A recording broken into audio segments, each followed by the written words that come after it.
Hello दोस्तों, मैं प्रियंका कुमारी आप सभी का काल एकेडमी में बहुत स्वागत करती हूँ। तो मैंने पिछले क्लास में कंप्यूटर के कुछ बेसिक्स बताए थे, मीन्स कंप्यूटर का डेफिनेशन, इनपुट एंड आउटपुट। आज के क्लास में हम लोग पढ़ेंगे एवोल्यूशन। इट मीन्स कंप्यूटर कैसे कैसे उसके न्यू न्यू जनरेशन आते चले गए। आज जो हम लोग कंप्यूटर देखते हैं उसमें बहुत सारे फीचर्स है, लैपटॉप आ गया, टैब आ गया, तो ये सब एकदम बिल्कुल न्यू एडवांस कंप्यूटर है। बट जब स्टार्टिंग में जब कंप्यूटर आया था तो ये ऐसा बिल्कुल भी नहीं था। इवन इसमें ना कीबोर्ड था, ना माउस और ना ही मॉनिटर थी। तो हम लोग जनरेशन के बारे में पढ़ेंगे। फर्स्टली जानते हैं, जो फुल्ली इलेक्ट्रॉनिक कंप्यूटर इंट्रोड्यूस किया गया था वो 1930s में किया गया था और उसका नाम रखा गया था एबेकस। ये तो बहुत बेसिक क्वेश्चंस रहते हैं एग्जाम्स में। First computer, what was the name of first computer? तो एबेकस। ये अबाउट 5000 ईयर्स पहले आया था। तो जानते हैं जनरेशन्स के, कंप्यूटर के जनरेशन्स के बारे में। फर्स्ट जनरेशन, फर्स्टली ये इसका जो एरा होता है वो होता है 1940 से 56। मीन्स इस पीरियड में, इस टाइम में जो कंप्यूटर डेवलप किया गया उसको फर्स्ट जनरेशन बोला जाता है। तो इसमें मशीन लैंग्वेज यूज होते थे। इट मीन्स ये बाइनरी पे ओनली वर्कर था। बाइनरी क्या होता है वैसे तो आगे पढ़ेंगे, बट सिंपली वर्ड्स में जाने तो जीरोज और वंस पे काम करता था ये, और उसी को मशीन लैंग्वेज बोलते हैं। इसमें vacuum tube as a component use होता था। जो पहले की टीवी भी आती थी वो उसमें वैक्यूम ट्यूब ही हुआ करता था। ये काफ़ी बड़ा साइज में होता था, मीन्स जिसको आप इजिली घर पे रख नहीं सकते, means huge in size, almost एक रूम के बराबर। प्राइस भी काफ़ी हाई हुआ करता था, साइज भी हाई हुआ करती थी। उसके बाद उसमें एक से ज़्यादा काम नहीं कर सकते थे। मेनली इसमें सिर्फ कैलकुलेशन करते थे। मीन्स आज जैसे क्या है, प्रिंटिंग भी हो रहा है, फोटो भी क्रिएट हो रहा है, वेबकैम हो गया, ये सब कुछ भी नहीं था। Mean enabled for multi tasking, single task होता था इसमें। No use of monitor, direct print. Electricity consumption high होती थी, इसमें बहुत ज़्यादा इलेक्ट्रिसिटी यूज होती थी। एग्जाम्पल की बात करें तो इनैक, जिसका फुल फॉर्म है electronic numeric integrated and computer. उसका और भी बहुत सारे एग्जाम्पल है, यूनिवैक है, एडसेक है, एडवैक है। तो ये सब फर्स्ट जनरेशन कंप्यूटर के एग्जाम्पल्स हैं। अब बात करते हैं सेकेंड जनरेशन की। इसका जो एरा होता है 1956 से 63। देखो ये 56 में एंड हुआ। जब 56 के बाद जो कंप्यूटर्स आए उसमें बहुत सारे चेंजेस आए और इसके एरा को माना जाता है 1956 से 63। ये जो था वो वैक्यूम ट्यूब पे बेस्ड ना होकर ट्रांजिस्टर बेस्ड था। स्पीड पहले वाले से कहीं अच्छी थी, लेक्स एक्सपेंसिव था। मीन्स जो फर्स्ट जनरेशन का कंप्यूटर है उससे थोड़ा इसका कॉस्ट कम था। इलेक्ट्रिसिटी भी कम कंजर्व करते थे। उसके बाद इसमें भी मॉनिटर तो वैसे नहीं था, लेकिन इसका स्पीड बेटर था पहले से। ये मशीन लैंग्वेज में नहीं काम करती थी, ये काम करती थी असेंबली लैंग्वेज में। जब जो कंप्यूटर कोर्स करते हैं उन्हें पता होगा कि कंप्यूटर में बहुत सारी लैंग्वेजेस होती हैं।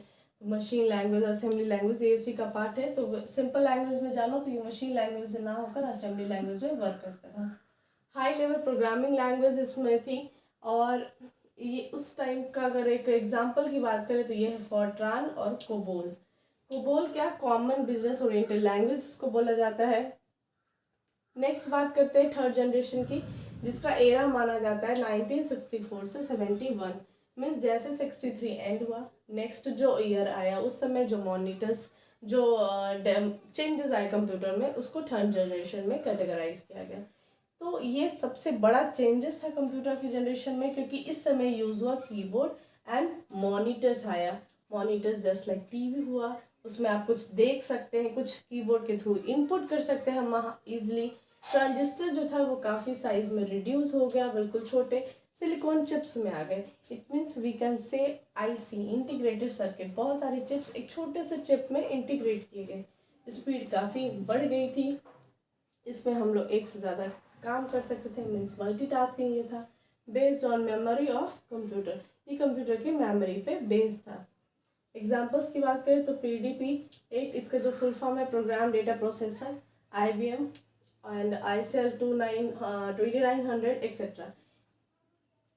इसके आगे हम लोग पढ़ेंगे फोर्थ जनरेशन, फिफ्थ जनरेशन। तो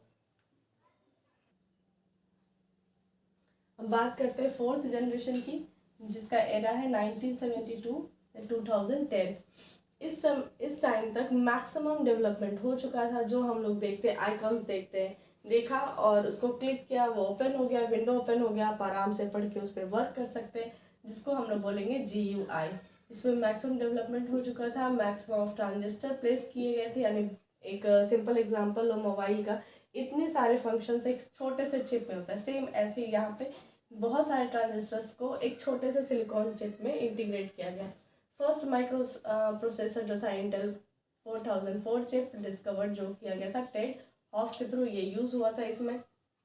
और इस टाइम तक लैपटॉप टैबलेट्स आ चुका था, यानी जो हम अगर अभी बात करें विंडोज़ 2008 की 10 की, ये सारे इसके अंदर ही आते हैं। जो भी हम लोग यूज़ किए हैं स्कूल में, जो यूज़ किया जाता है वो सारा 4th जनरेशन के अंडर में आता है। इसका स्पीड बहुत है, लेस स्टोरेज है, काफ़ी ज़्यादा मल्टीटास्किंग है, आप बहुत सारे काम कर सकते हो, पेंटिंग से लेकर वेब काम से लेकर जितना भी आप काम सोचते हो वो सारे कंप्यूटर से हम लोग 4th जनरेशन के कंप्यूटर से कर सकते हैं। तो Apple first, IBM international business machine, star 1000, ये सारा इसका एग्जाम्पल्स है। अब बात करते हैं 5th जनरेशन की। तो 5th जनरेशन कंप्यूटर क्या है? जब सारा डेवलपमेंट इसमें हो चुका तो फिर 5th जनरेशन में है क्या? तो एक्चुअली 5th जनरेशन जो है वो टोटली AI बेस्ड है। AI आर्टिफिशियल इंटेलिजेंसी मीन्स जो हम सोचते हैं उसके अकॉर्डिंगली, मीन्स जैसे ह्यूमन सोचता है उसके तरह सोच कर ये वर्क करता है। तो best example is robot. Robot जैसे वो मशीन है बट हमारे जैसा सोच के काम कर सकता है, काफ़ी ज़्यादा एफिशिएंसी है उसके पास हर काम करने की। ये जो आता है वो आता है 5th जनरेशन में। बहुत सारे काम with in a second, millions of task with in a second ये कर सकता है, लेकिन इसका कॉस्ट काफ़ी ज़्यादा होता है। बट कंपेयर अगर बात करें ह्यूमन से रिलेट करने की तो काफ़ी कम। मीन्स अगर कोई काम करने को हमें बहुत सारे लेबर चाहिए तो उसको हमें पैसे पेड करने पड़ते हैं।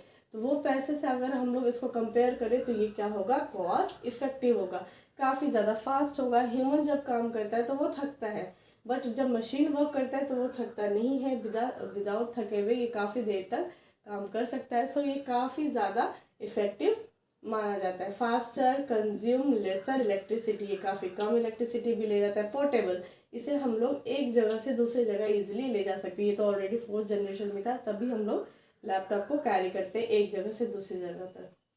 नाउ कन्वीनियंट टू यूज़, काफ़ी कन्वीनियंट होता है। तो अगर बात करें हम लोग आजकल की मशीन्स की जो काफ़ी ज़्यादा ह्यूमन को रिप्लेस करते जा रही है, तो वो सारा 4th जनरेशन के अंडर में आएगा। बट ये काफ़ी अच्छा तो है, बट ह्यूमन के लिए अच्छा नहीं, क्योंकि पॉपुलेशन हमारी कंट्री में बढ़ती जा रही है, बट काम के नाम पे इतना ज़्यादा कुछ है नहीं। तो जैसे जैसे मशीन आता जाएगा वैसे वैसे क्या होता जाएगा, बेरोज़गारी बढ़ती जाएगी। इसीलिए बहुत सारी जगह पे मशीन होने के बाद भी ह्यूमन को ही प्रायोरिटी देना चाहिए और दिया जाता है। नेक्स्ट क्लास में हम लोग पढ़ेंगे टाइप ऑफ कंप्यूटर। तो आज इस क्लास को यहीं पे एंड करते हैं। Thank you.